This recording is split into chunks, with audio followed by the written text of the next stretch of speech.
A lot of things in life, come our way and we want to grab at every single thing.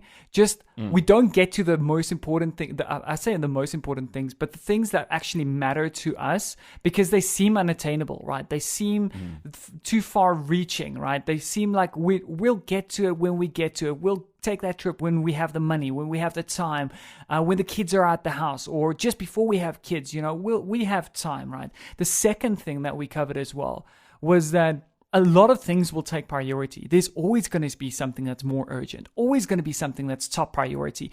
So it's not up to anyone else but you to say that, screw the rest of this stuff. I'm going to change my priority system and I'm going to give priority to the things that matter most to me.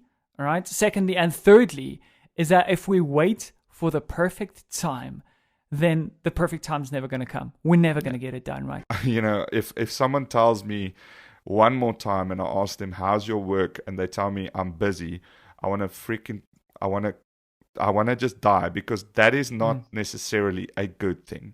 All right. You saying that I'm busy at work doesn't mean that's a great thing. You're doing it good. Yeah. Like, that doesn't mean you're doing a great job necessarily. That just means you are so busy that you can't do other stuff, right?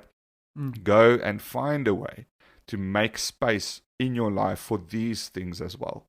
So whether it means, like for me, for example, I wake up about 20 minutes earlier in the mornings, I have some quiet time, try and perform some meditation every now and again, or I read a little bit, gratuity lists, whatever your thing is, but they actually say 12 minutes is enough. That's the minimum effective amount of time.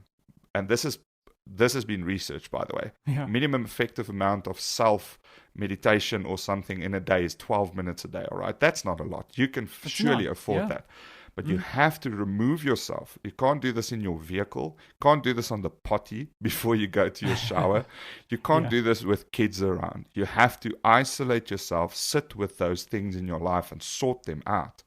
It might be that you left on a bad foot and there were things that were still up in the air and that wasn't said. Maybe you were wrong, maybe the other person was wrong, etc. But it's now 6 years down the line and you're still waiting for that guy to apologize or that girl to apologize. And you're sitting there every now and again when you're alone and everyone's asleep and, it's at the late night hours.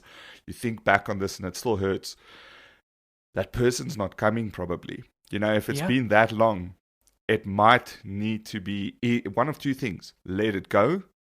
And let the person go and be free of that weighing you down, or you make that step and re-engage with that person and talk it over and see if there's a potential to fix it.